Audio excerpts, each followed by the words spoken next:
പിതാവിന്റെയും പുത്രന്റെയും പരിശുദ്ധാത്മാവിന്റെയും നാമത്തിൽ. അമ്മേ പരിശുദ്ധ അമ്മേ, അമ്മേ പരിശുദ്ധ ദൈവമാതാവേ, കൃപാസനത്തിലൂടെ ഞങ്ങൾക്കും ഞങ്ങളുടെ ദേശത്തിനും അമ്മ മധ്യസ്ഥം തേടിത്തന്ന എല്ലാ അനുഗ്രഹങ്ങൾക്കും കൃപകൾക്കും ഞങ്ങളിപ്പോൾ ഹൃദയം നിറഞ്ഞ നന്ദി പറയുന്നു. അമ്മേ പരിശുദ്ധമ്മേ, ദൈവമാതാവേ, 2004 ഡിസംബർ 7 ഉച്ചകഴിഞ്ഞ് 2:30 കൃപാസന സംഭവിച്ച അമ്മയുടെ പ്രത്യക്ഷപ്പെടലിനെ കുറിച്ച് തിരുസഭയ്ക്ക് സമർപ്പിച്ചിരിക്കുന്ന പഠനരേഖകളുടെ മേൽ സഭാത്മകമായ പഠനം ആരംഭിക്കുവാൻ ഞങ്ങൾ പ്രാർത്ഥിക്കുന്നു. അമ്മേ പരിശുദ്ധമേ, ഭൂസ്വർലോകങ്ങളുടെ രാജ്ഞിയായ അങ്ങേയ്ക്ക് ഭൗമസംരക്ഷണത്തിനായി പ്രപഞ്ചപ്രകൃതിയെ തന്നെ തിരുസഭ പ്രതിഷ്ഠിക്കുവാൻ ഈ പ്രത്യക്ഷീകരണം വഴി ഇടയാക്കണമേ. പരിശുദ്ധമേ, ജപമാല മാതാവേ, സകല പ്രാർത്ഥനയോടും ചേർത്ത് ഞങ്ങളിപ്പോൾ പ്രാർത്ഥിക്കുന്ന ഈ കുടുംബത്തിന്റെ പ്രത്യേക നിയോഗം പറ മക്കളെ.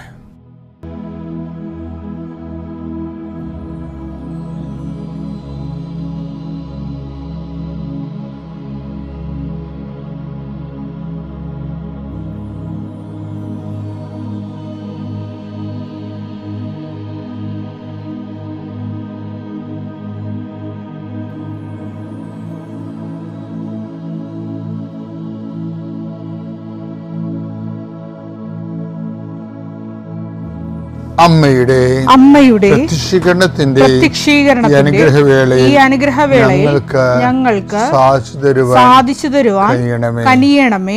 ആമേൻ. കർത്താവേ, നിന്റെ ഉന്നതമായ നാമത്തിന് സ്തോത്രം ചെയ്യാം. കർത്താവേ, നിന്റെ വിശുദ്ധ പൗരോഹിത്യത്തെ മഹത്വപ്പെടുത്തണമേ. കർത്താവേ, സഭയിലുള്ള സാന്നിധ്യം പ്രകടമാക്കണം.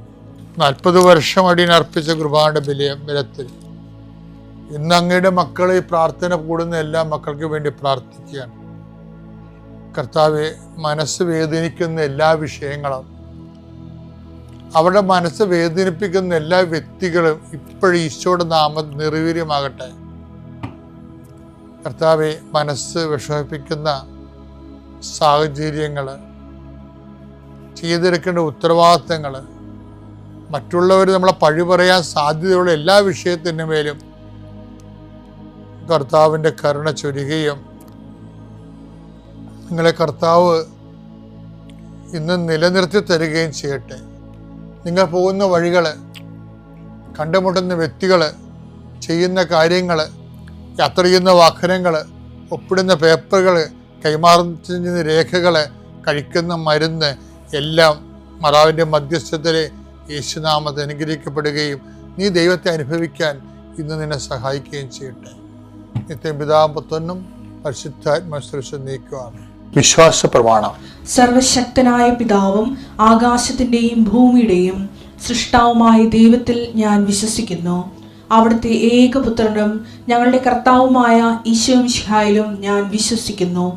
ഈ പുത്രൻ പരിശുദ്ധാത്മാവിനാൽ ഗർഭസ്ഥനായി കന്യകാമറിയത്തിൽ നിന്ന് പിറന്ന് പൊന്തിയോസ് പീലാത്തോസിന്റെ കാലത്ത് പീഡകൾ സഹിച്ച് കുരിശിൽ തറയ്ക്കപ്പെട്ട് മരിച്ച് അടക്കപ്പെട്ട് പാതാളങ്ങളിൽ ഇറങ്ങി മരിച്ചവരുടെ ഇടയിൽ നിന്ന് 3-ാം നാൾ ഉയർത്ത് സ്വർഗത്തിലേക്ക് എഴുന്നള്ളി സർവശക്തിയുള്ള പിതാവായ ദൈവത്തിന്റെ വലതുഭാഗത്തിരിക്കുന്നു. അവിടെ നിന്ന് ജീവിക്കുന്നവരെയും മരിച്ചവരെയും വിധിക്കുവാൻ വരുമെന്നും ഞാൻ വിശ്വസിക്കുന്നു. പരിശുദ്ധാത്മാവിലും ഞാൻ വിശ്വസിക്കുന്നു. വിശുദ്ധ കത്തോലിക്കാ സഭയിലും പുണ്യവാന്മാരുടെ ഐക്യത്തിലും പാപങ്ങളുടെ മോചനത്തിലും ശരീരത്തിന്റെ ഉയർപ്പിലും നിത്യമായ ജീവിതത്തിലും ഞാൻ വിശ്വസിക്കുന്നു. ആമേൻ. സ്വർഗ്ഗസ്ഥനായ ഞങ്ങളുടെ പിതാവേ, അങ്ങയുടെ നാമം പൂജിതമാകണമേ. അങ്ങയുടെ രാജ്യം വരണമേ.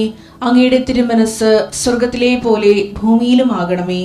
അന്നു വേണ്ടുന്ന ആഹാരം ഇന്ന് ഞങ്ങൾക്ക് തരണമേ. ഞങ്ങളോട് തെറ്റ് ചെയ്യുന്നവരോട് ഞങ്ങൾ ക്ഷമിക്കുന്നത് പോലെ ഞങ്ങളുടെ തെറ്റുകൾ ഞങ്ങളോടും ക്ഷമിക്കണമേ. ഞങ്ങളെ പ്രലോഭനത്തിൽ ഉൾപ്പെടുത്തരുതേ, തിന്മയിൽ ഞങ്ങൾ രക്ഷിക്കണമേ. ആമേൻ. നന്മ നിറഞ്ഞ മറിയമേ, സ്വസ്തി. കർത്താവ് അങ്ങയുടെ കൂടെ സ്ത്രീകളിൽ അങ്ങ് അനുഗ്രഹിക്കപ്പെട്ടവളാകുന്നു. അങ്ങയുടെ ഉദരത്തിൻ ഫലമായി ഈശോ അനുഗ്രഹിക്കപ്പെട്ടവനാകുന്നു. പരിശുദ്ധ മറിയമേ, തമ്പുരാന്റെ അമ്മേ, പാപികളായ ഞങ്ങൾക്ക് വേണ്ടി ഇപ്പോഴും ഞങ്ങളുടെ മരണസമയത്തും തമ്പുരാനോട് അപേക്ഷിക്കണമേ. ആമേൻ. പ്രിയമുള്ളവരെ, എമ്മാവുസിലേക്ക് പോയ ശിഷ്യന്മാരെ കുറിച്ചും ധ്യാനിക്കുന്ന ഒരു കാലമാണ്. പെസഹ കാലം കഴിയുമ്പോൾ ഉയർപ്പ് കാലം. ഉയർപ്പ് കാലത്തിന് പ്രധാനപ്പെട്ട പ്രമേയമാണ് എമ്മാവുസിലെ ശിഷ്യന്മാർ. ഞാൻ ചിലപ്പോഴൊക്കെ ഈ എമ്മാവുസിലെ ശിഷ്യന്മാർക്ക് എന്താ സംഭവിച്ചതെന്ന് ഓർക്കും. എമ്മാവുസിലെ ശിഷ്യന്മാരെ എന്താണ് സംഭവിച്ചത് എന്നുള്ളത് വ്യക്തമായിട്ട് പറയുന്ന ഭാഗം വിശുദ്ധ ലൂക്കായുടെ സുവിശേഷം 24-ാം അധ്യായം 32-ാം വാക്യം. അവർ പരസ്പരം പറഞ്ഞു, വഴിയിൽ വെച്ച് അവൻ വിശുദ്ധ ലിഖിതം വിശദീകരിച്ചുകൊണ്ട് നമ്മോട് സംസാരിച്ചപ്പോൾ നമ്മുടെ ഹൃദയം ജ്വലിച്ചിരുന്നില്ലേ. ഞാൻ എപ്പോഴും ചിന്തിക്കണത്, ഹൃദയം എന്നുള്ള വാക്ക് സുവിശേഷം ഉപയോഗിക്കുമ്പോൾ അതെപ്പോഴും വ്യാഖ്യാനിക്കപ്പെടേണ്ടത് സുവിശേഷത്തിൻ്റെ ഒരു ബയോളജിക്കൽ ബാക്ക്ഗ്രൗണ്ടിൽ വെച്ചാണ്. ഇതിങ്ങനെ പറയാൻ കാരണം വെച്ച് കഴിഞ്ഞാൽ, ഹൃദയം ജ്വലിക്കുന്ന ഒരു പ്രക്രിയ ആണ് വചന കൈമാറ്റത്തിൽ ഒരു വിശ്വാസിക്ക് സംഭവിക്കേണ്ടത്. അതിനാണ് ഇവാഞ്ചലൈസേഷൻ എന്നൊക്കെ പറയുന്നത്. പക്ഷേ യഥാർത്ഥത്തിൽ വചന പ്രഘോഷണത്തിൻ്റെ പ്രധാനപ്പെട്ട ഉദ്ദേശം എന്താണ്? ഹൃദയമാണ് അതിൻ്റെ ഫാക്കൽറ്റി എന്ന് പറയുന്നത്. അത് ജ്വലിപ്പിക്കണം. ഹൃദയം ഒരു ബയോളജിക്കൽ ഉപകരണമാണ്, അല്ലേ? ഒരു മോട്ടറല്ലേ, പമ്പിങ് മോട്ടറാണ്, ബ്ലഡ് പമ്പ് ചെയ്യണം. ബയോളജിക്കലായിട്ട് പറഞ്ഞാൽ ശരിക്കും ബ്ലഡ് പമ്പ് ചെയ്യുന്നൊരു മോട്ടറാണ്.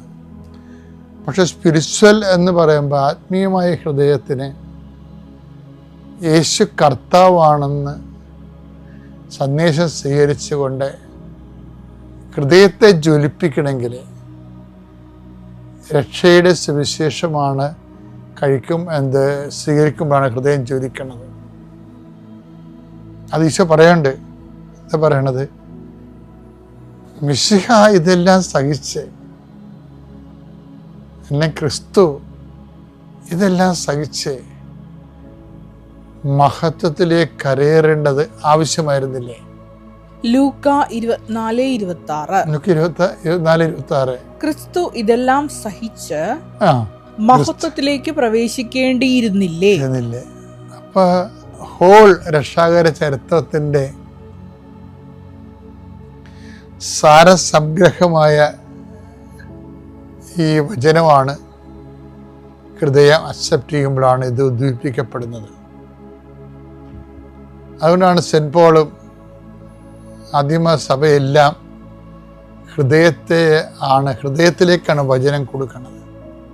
രക്ഷാ സുവിശേഷത്തിന് ബുദ്ധിപരമായ ഒരു തലമില്ല.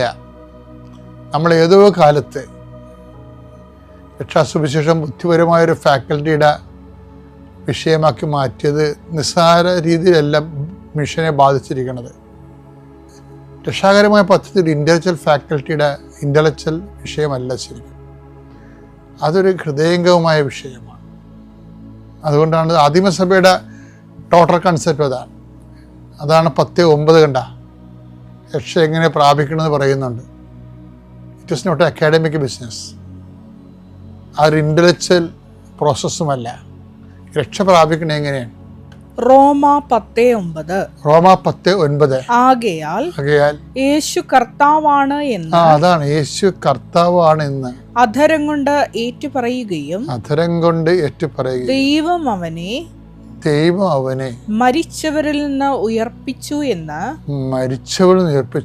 ഹൃദയത്തിൽ വിശ്വസിക്കുകയും ചെയ്താൽ. ഹൃദയം ജ്വലിക്കുന്നത് ഒറ്റ വിഷയത്തിലാണ്. യേശു ദൈവം അവനെ മരിച്ചവൻ ഉയർപ്പിച്ചെന്ന് ഹൃദയത്തിൽ വിശ്വസിക്കണം.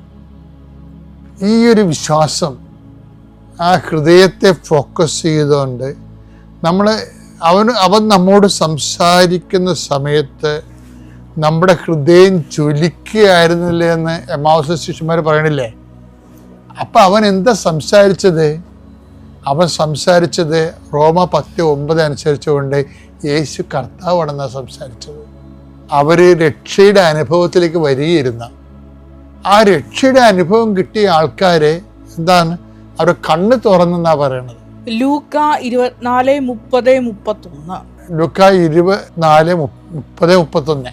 അവരോടൊപ്പം ഭക്ഷണത്തിനിരുന്നപ്പോൾ അവൻ അപ്പം എടുത്ത് ആശീർവദിച്ച് മുറിച്ച് അവർക്ക് കൊടുത്തു. അപ്പോൾ അവരുടെ കണ്ണ് തുറക്കപ്പെട്ടു.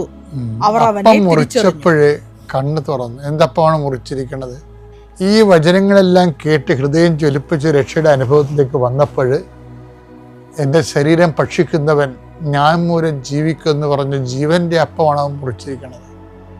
അതോടുകൂടി ആ മുറിക്കപ്പെട്ട നിമിഷങ്ങളിൽ അവരുടെ കണ്ണ് തുറന്നു. അവരെന്താ കണ്ടിരിക്കണത്? അകലെ കല്ലറ കണ്ടു. കല്ലറയുടെ കൂടെ കാൽവരി കണ്ടു. കാൽവരിയുടെ കൂടെ കൂട്ടായ്മ കണ്ടു. അവരെടുത്തൊരു ഓട്ടമാണ് ഓടണം. എന്തിനാണ്? ആ കൂട്ടായ്മയിലേക്കും ആ കൂട്ടായ്മയിലൂടെ ഭാഗമാകുമ്പോൾ ലഭിക്കാൻ പോകുന്ന കാൽവരിയെക്കുറിച്ചും ആ കാൽവരിയുടെ നിത്യസമ്മാനമായ കല്ലറയെക്കുറിച്ചും നിത്യതയെക്കുറിച്ചും ആണ് അവർ തിരിച്ചു പോകുന്നത്. ഓരോ അപ്പമൃഗ ശുശ്രൂഷയും ഓരോ പെസഹവാരവും കല്ലറ കാൽവരിയും കൂട്ടായ്മയും തിരിച്ചറിഞ്ഞുകൊണ്ട് ഐക്യപ്പെടാനുള്ള ദൈവത്തിൻ്റെ വിളിയാണ്. പിതാവിൻ്റെയും പുത്രൻ്റെയും പരിശുദ്ധ. അത് ഏറെ സന്തോഷകരമായ ഒരു അനുഭവമായിരുന്നു. അങ്ങനെ ഞാൻ ആ ജോലിയിൽ ജോയിൻ ചെയ്തു. വളരെ സന്തോഷത്തോടു കൂടി അത് ജോയിൻ ചെയ്തെങ്കിലും മനസ്സിലായത് ആ സ്ഥാപനം ഏറെ സാമ്പത്തികമായി ഞെരുക്കത്തിലായിരുന്ന ഒരു സ്ഥാപനമായിരുന്നു. പക്ഷേ ഈ ഒരു ഗവൺമെൻറ് ജോലിക്ക് അപ്പോയിൻമെൻറ്റ് കിട്ടി ജോലി സ്റ്റാർട്ട് ചെയ്യുന്നതോട് കൂടിയിട്ടാണ് ഈ ഒരു സഹോദരൻ്റെ യഥാർത്ഥ ഉടമ്പടി ജീവിതം ആരംഭിക്കുന്നത്. ഈ ഒരു യഥാർത്ഥ ഉടമ്പടി ജീവിതം എന്ന് ഞാൻ പറയാൻ കാരണം ഈ ഒരു ജോലിയോടൊപ്പം തന്നെ ദൈവപിതാവ് വലിയൊരു സഹന സാഹചര്യവും അവിടെ ഒരുക്കിയിരുന്നു. അതുകൊണ്ട് തന്നെ ഗവൺമെൻറ് ജോലി ലഭിച്ചൊരു സന്തോഷമുണ്ടെങ്കിലും അതിൽ നിന്ന് ശമ്പളം കിട്ടാത്ത ഒരു സാഹചര്യത്തിലേക്ക് പോകുന്ന ഒരു വലിയ വിഷമകരമായ ഒരു സന്ധിയിലേക്ക് കടന്നു പോവുകയും ചെയ്തു. ആ സ്ഥാപനം നടത്തിക്കൊണ്ടു പോകാൻ പോലും പൈസ ഇല്ലാത്ത ഒരു ഗവൺമെൻറ് സ്ഥാപനമായിരുന്നു. അതുകൊണ്ട് തന്നെ സമയത്ത് സാലറിയും ലഭിച്ചിരുന്നില്ല. പക്ഷേ ഇങ്ങനെ വലിയ ജീവിത ദുരിതങ്ങളിലൂടെ കടന്നു പോകുന്ന സമയത്ത് പരിശുദ്ധാത്മാവ് കൂടെയുള്ളതിനാൽ ഈ മകന് ഒരു വചനബോധ്യം ലഭിച്ചിരുന്നു. അത് ഇപ്രകാരമാണ്. അതായത് ഫിലിപ്പി 4:6-7 തിരുവചനം അനുസരിച്ച്, നീ ഒന്നിനെക്കുറിച്ചും ആകുലപ്പെടേണ്ട, ദൈവമാതാവ് തന്നിരിക്കുന്ന ജോലി ആയതുകൊണ്ട് തക്ക സമയത്ത് നിന്നെ ദൈവപിതാവ് ഉയർത്തും. ഇതായിരുന്നു ഈ ജോവിൻ എന്ന സഹോദരനുണ്ടായിരുന്ന പരിശുദ്ധാത്മ വെളിപ്പെടുത്തൽ. വചനപ്രകാരമാണ്. ഫിലിപ്പി 4:6-7 തിരുവചനങ്ങൾ. ഒന്നിനെക്കുറിച്ചും ആകുലരാകേണ്ട, പ്രാർത്ഥനയിലൂടെയും അപേക്ഷയിലൂടെയും കൃതജ്ഞതാസ്തോത്രങ്ങളോടെ നിങ്ങളുടെ യാചനകൾ ദൈവസന്നിധിയിൽ അർപ്പിക്കുവിൻ. അപ്പോൾ നമ്മുടെ എല്ലാ ധാരണയെയും അതിലംഘിക്കുന്ന ദൈവത്തിൻ്റെ സമാധാനം നിങ്ങളുടെ ഹൃദയങ്ങളെയും ചിന്തകളെയും യേശുക്രിസ്തുവിൽ കാത്തുകൊള്ളും. അപ്പോൾ ഈ സഹോദരന് ഇങ്ങനൊരു ആഴമായിട്ടുള്ളൊരു ബോധ്യം ഉണ്ടായിരുന്നു. പക്ഷേ കൃപാസന മാതാവ് എനിക്ക് തന്ന ജോലി ആയതുകൊണ്ട് തന്നെ ആ സഹനം വലിയൊരു വിജയമായി മാറുമെന്നുള്ള വലിയ വിശ്വാസം ഞങ്ങൾക്കുണ്ടായിരുന്നു.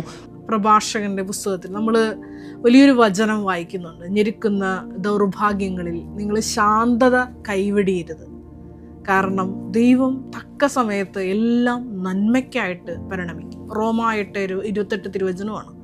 ദൈവത്തിൻ്റെ പദ്ധതി അനുസരിച്ച് അവിടുന്ന് വിളിക്കപ്പെട്ടിരിക്കുന്നവർക്ക് എല്ലാം ദൈവം നന്മയ്ക്കായിട്ട് തക്ക സമയത്ത് അത് രൂപാന്തരപ്പെടുത്തും. ആ ഒരു വലിയ ബോധ്യം ഈ സഹോദരനുണ്ടായിരുന്നു. ഇപ്രകാരം മുമ്പോട്ട് പോകുമ്പോൾ വലിയൊരു ദൈവിക ഇടപെടൽ ഈ സഹോദരൻ എന്താണോ മനസ്സിൽ വിചാരിച്ചത് അത് ഉണ്ടാവുകയാണ്.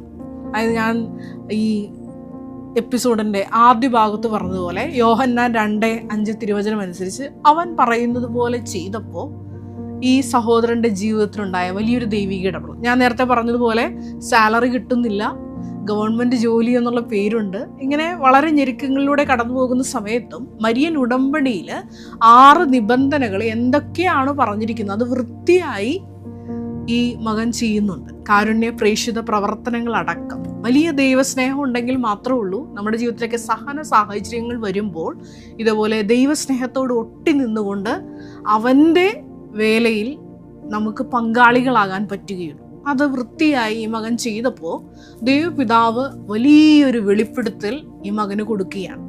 അത് യോഹന്നാൻ 16:14 തിരുവചനമാണ്. വരാനിരിക്കുന്ന കാര്യങ്ങൾ അവൻ നിന്നെ അറിയിക്കും. അവൻ എനിക്കുള്ളവയിൽ നിന്ന് സ്വീകരിച്ച് നിങ്ങളോട് പ്രഖ്യാപിക്കും. അങ്ങനെ അവൻ എന്നെ മഹത്വപ്പെടുത്തും. പിതാവിനുള്ളതെല്ലാം എനിക്കുള്ളതാണ്. അതുകൊണ്ടാണ് എനിക്കുള്ളവയിൽ നിന്ന് സ്വീകരിച്ച് അവൻ നിങ്ങളോട് പ്രഖ്യാപിക്കും എന്ന് ഞാൻ പറഞ്ഞു. ഞാൻ നേരത്തെ പറഞ്ഞതുപോലെ വലിയ സഹജന സാഹചര്യങ്ങളിൽ നിന്നപ്പോൾ വലിയ ദൈവസ്നേഹത്തോടുകൂടി മരിയൻ ഉടമ്പടി നിബന്ധനകൾ ചെയ്തപ്പോൾ വലിയൊരു ദൈവപിതാവിൻ്റെ ഇടപെടൽ ഉണ്ടാവുകയാണ്. അത് ഇപ്രകാരമാണ്. അങ്ങനെ ഒരു ദിവസം ഞാൻ എല്ലാ ദിവസവും രാവിലെ വിശുദ്ധ കുർബാനയ്ക്ക് പോയതിന് ശേഷം ഞാൻ മലയാള മനോരമ ദിനപത്രമാണ് വായിക്കാറുള്ളത്. ദിനപത്രം വായിച്ചപ്പോൾ അതിലൊരു പരസ്യം കണ്ടു. ഒരു ഗവൺമെൻറ് സ്ഥാപനത്തിലേക്ക് ഒരു പ്രത്യേക പോസ്റ്റിലേക്ക് മാനേജർ പേഴ്സണൽ എന്ന് പറയുന്ന ഒരു വലിയ തസ്തികയിലേക്കുള്ള ഒരു ജോലിക്കായുള്ള പരസ്യമായിരുന്നു. അത് വായിച്ചപ്പോൾ എനിക്ക് തോന്നി ഈ ക്വാളിഫിക്കേഷൻ എനിക്കുണ്ടെങ്കിലും ഇത് അപ്ലൈ ചെയ്താൽ എനിക്കൊന്നും കിട്ടാനായിട്ട് സാധ്യതയില്ല എന്ന് തോന്നിയതുകൊണ്ട് ഞാൻ ആ പത്രം അവിടെ മടക്കി വെച്ച് ഞാൻ റൂമിലേക്ക് പോയി. വീണ്ടും ഞാൻ നേരത്തെ പറഞ്ഞ പോലെ ജോലിക്കൊക്കെ പോകാനുള്ള ഒരു പ്രിപ്പറേഷൻ എല്ലാം കഴിഞ്ഞ് സ്റ്റെയർ കേസ് ഇറങ്ങുന്ന സമയത്ത് മാതാവിൻ്റെ വലിയൊരു പ്രചോദനം എനിക്കുണ്ടായി. നീ ആ പത്രം ഒന്നും കൂടി എടുത്ത് വായിച്ചു നോക്കൂ, നീ അതിൻ്റെ ആ ജോലിയിലേക്ക് ഒന്ന് അപ്ലൈ ചെയ്യുമെന്നിങ്ങനെ കണ്ടിന്യൂസ് ആയിട്ട് പറഞ്ഞുകൊണ്ടിരിക്കുകയാണ്. അങ്ങനെ വീണ്ടും പത്രം എടുത്ത് വായിച്ചു. ഗേറ്റിൽ നിന്ന് പുറത്തിറങ്ങുമ്പോഴും ഈ സ്വരം വീണ്ടും കേൾക്കുന്നു. ഞാൻ ആ ഹോസ്റ്റലിൽ നിന്ന് പുറത്തേക്ക് ഇറങ്ങി ഗേറ്റ് കടന്നെങ്കിലും മാതാവ് ഇങ്ങനെ വീണ്ടും വീണ്ടും പറയുന്നതുകൊണ്ട് തന്നെ ഞാൻ തിരിച്ചു വന്ന് ആ പത്രം തുറന്ന് ആ ഭാഗം ഞാൻ ഫോട്ടോ എടുത്ത് കൊണ്ടുപോയി. അങ്ങനെ ഞാൻ അവിടെ അന്ന് തന്നെ ആ ജോലിയിൽ അപ്ലൈ ചെയ്തു. തുടർന്ന് നിങ്ങൾ ആരും വിശ്വസിക്കാത്ത ഒരു വലിയ ദൈവിക ഇടപെടലാണ് ഉണ്ടായത്. അവിടെ ചെന്നപ്പോൾ ഇൻ്റർവ്യൂവിന് പിന്നെ ഈ മകനെ വിളിക്കുകയാണ്. അവിടെ ചെന്നപ്പോഴാണ് അറിയുന്നത് 8 വർഷം അതേ സ്ഥാപനത്തിൽ, ഗവൺമെൻറ് സ്ഥാപനത്തിൽ ഇൻ്റർവ്യൂ ആണ്, ജോലി ചെയ്ത ഒരാൾ അവിടെ വന്നിട്ടുണ്ട്. ഒത്തിരിയേറെ രാഷ്ട്രീയ സ്വാധീനങ്ങളുള്ള വ്യക്തികൾ അവിടെ ഇൻ്റർവ്യൂവിന് വന്നിട്ടുണ്ട്. അങ്ങനെ ഈ മകൻ സർട്ടിഫിക്കറ്റ് വെരിഫിക്കേഷൻ എല്ലാം കഴിഞ്ഞു, ഇൻ്റർവ്യൂ എല്ലാം കഴിഞ്ഞ് കുറച്ച് നാളുകൾക്കുള്ളിൽ തന്നെ ഷോർട്ട് ലിസ്റ്റ് ആയപ്പോൾ ഈ ജോവിനെ വിളിച്ച് അവിടുത്തെ അധികാരികൾ പറഞ്ഞത് ഇപ്രകാരമാണ്: ഇത് ഷോർട്ട് ലിസ്റ്റേ ആയിട്ടുള്ളൂ, താങ്കളെ സെലക്ട് ചെയ്താൽ തന്നെ 1 വർഷത്തോളം എടുക്കും ഈ ഒരു അപ്പോയിൻമെൻറ്റിന്. ഇങ്ങനെയാണ് ഓഫീസിൽ നിന്ന് ഈ മകന് കിട്ടിയ അറിയിപ്പ്. പക്ഷെ ഇവിടെയാണ് പരിശുദ്ധ ദൈവമാതാവിൻ്റെ വലിയ ദൈവിക ഇടപെടൽ ഉണ്ടാവുന്നത്. അങ്ങനെ ഞങ്ങൾ വീണ്ടും പ്രാർത്ഥനയിൽ തുടർന്നു. 1 വർഷത്തോളം എടുക്കുമെന്നുള്ള രീതിയിലാണ് ഞങ്ങൾ മുന്നോട്ട് പോയിക്കൊണ്ടിരുന്നത്. എന്നാൽ 1.5 മാസം കഴിഞ്ഞപ്പോൾ തന്നെ എനിക്ക് സർക്കാരിൻ്റെ ഉത്തരവ് കിട്ടി എന്ന് പറഞ്ഞ് എനിക്ക് ഒരു കോൾ വരികയും ആ സർക്കാരിൻ്റെ ഉത്തരവ് എനിക്ക് അയച്ചിരിക്കുകയും ചെയ്തു. അത് മാതാവിൻ്റെ വലിയ ഇടപെടലാണ്. കാരണം 1 വർഷം കൊണ്ട് ലഭിക്കുമെന്ന് പറഞ്ഞത് വെറും 1.5 മാസം കൊണ്ടാണ് എനിക്ക് ആ സർക്കാരിൻ്റെ ഉത്തരവ് ലഭിച്ച് ഞാൻ നവംബർ മാസത്തിൽ ആ ജോലിയിൽ പ്രവേശിച്ചു. ഒരു ഉന്നത പോസ്റ്റിലേക്കാണ് ദൈവമാതാവ് ഈ ഒരു ഞെരുക്കത്തിൻ്റെ കാലഘട്ടത്തിൽ ദൈവത്തോട് ചേർന്ന് നിന്നപ്പോൾ തക്ക സമയത്ത് ഉയർത്തിയത്. വലിയൊരു സാക്ഷ്യ ദൈവാനുഭവമാണ്. അപ്പോൾ ഈ മകൻ സാക്ഷ്യത്തിൽ ഇപ്രകാരമാണ് പറയുന്നത്: ജോലിയിൽ ചെല്ലുമ്പോൾ അവിടെ എല്ലാവരും എന്നെ വലിയ ആശ്ചര്യത്തോടു കൂടിയാണ് വരവേറ്റത്. കാരണം അവർ ചോദിച്ചു, ഇത്രയും സീനിയർ പൊസിഷനിൽ ഇതിന് മുൻപ് ഒരുപാട് മാനേജേഴ്സ് വന്നിട്ടുണ്ടെങ്കിലും ഇതുവരെ ആരും 1.5 മാസം കൊണ്ട് ഇവിടെ വന്നതായിട്ട് ഞങ്ങൾക്ക് അറിവില്ല. സാറിന് എന്തെങ്കിലും രാഷ്ട്രീയമായ സ്വാധീനം ഉണ്ടായിരുന്നോ ഇത്രയും പെട്ടെന്ന് വരാനായിട്ട് എന്നാണ് എന്നോട് ചോദിച്ചത്. അപ്പോൾ ഈ മകൻ അൾത്താരയിൽ സാക്ഷ്യം പറയുന്ന ഇപ്രകാരമാണ്: അതായത് ഒരു രാഷ്ട്രീയ പ്രവർത്തകനും എനിക്ക് വേണ്ടി റെക്കമെൻഡ് ചെയ്തിട്ടില്ല, എൻ്റെ ദൈവമാതാവാണ് എനിക്ക് വേണ്ടി സ്വർഗത്തിൽ വലിയ മധ്യസ്ഥം നടത്തിയത്, ദൈവിക ഇടപെടൽ അങ്ങനെയാണ് എൻ്റെ ജീവിതത്തിലുണ്ടായി. സമയച്ചുരുക്കത്തിൽ എന്നെ ഈ സാക്ഷ്യപീഠത്തിൽ ദൈവപിതാവ് ഉയർത്തിയത്. നിങ്ങളൊന്ന് ആലോചിക്കണം, 10-12 വർഷമായിട്ടുള്ള ഒരു ഗവൺമെൻറ് ജോലിക്ക് വേണ്ടിയുള്ള അലച്ചിലാണ് ഈ മകനെ പേഴ്സണൽ ഡിപ്പാർട്ട്മെൻറ്റിൻ്റെ ഹയർ ആയിട്ടുള്ളൊരു പോസ്റ്റിലേക്ക്, ഒരു പേഴ്സണൽ മാനേജർ എന്ന നിലയിലേക്ക്, അത് ഗവൺമെൻറ് പോസ്റ്റിൽ ദൈവപിതാവ് ഇടപെട്ട് സന്ദേശം നൽകി തക്ക സമയത്ത് ഈ മകനെ ഉയർത്തിയത്. ഇതാണ് മരിയൻ ഉടമ്പടിയുടെ റേഞ്ച് എന്ന് പറയുന്നത്. അതാണ് തന്നെ സ്നേഹിക്കുന്നവർക്ക് തൻ്റെ പദ്ധതി പ്രകാരം വിളിക്കുന്നവർ എല്ലാം ദൈവം നന്മയ്ക്കായി പരിണമിക്കും. ഈ സാക്ഷ്യം ഞാൻ എടുത്തപ്പോൾ എൻ്റെ മനസ്സിലോട്ട് നിങ്ങളോട് പറയണം എന്ന് വന്ന ഒരുപാട് ചിന്തകളുണ്ട്. നമ്മുടെയൊക്കെ ജീവിതത്തിൽ നമ്മൾ ഈ ദൈവത്തിൻ്റെ സഹനത്തിൻ്റെ തീച്ചൂളയിലൂടെ കടത്തി വരുന്ന ഈ ഉലയിലൂടെയുള്ള വിശുദ്ധീകരണത്തിന് പലരും നമ്മളെ തന്നെ നിന്നു കൊടുക്കത്തില്ല, അതുമല്ലെങ്കിൽ നമ്മളെ വിട്ടുകൊടുക്കത്തില്ല. അതിൻ്റെ കാരണമെന്ന് വെച്ചാൽ പലർക്കും ദൈവസ്നേഹത്തിൻ്റെ വലിയൊരു കുറവാണ്. ഈ സഹോദരൻ ചെയ്തത് നിങ്ങൾ പഠിക്കേണ്ടതാണ്. കാരണം വലിയൊരു സഹന സാഹചര്യം വന്നപ്പോൾ ആ സഹനത്തിലോട്ട് തന്നെ സ്വയം സമർപ്പിച്ചുകൊണ്ട് ദൈവഹിതത്തിന് തന്നെ വിട്ടുകൊടുത്തുകൊണ്ട് ഉടമ്പടി നിബന്ധനകൾ ദൈവസ്നേഹത്തോടെ പാലിച്ചപ്പോഴാണ് തക്ക സമയത്ത് ആ മകനെ ദൈവപിതാവ് സാക്ഷ്യപീഠത്തിൽ മരിയൻ പ്രത്യക്ഷീകരണ സാക്ഷിയാക്കി ഉയർത്തിയത്.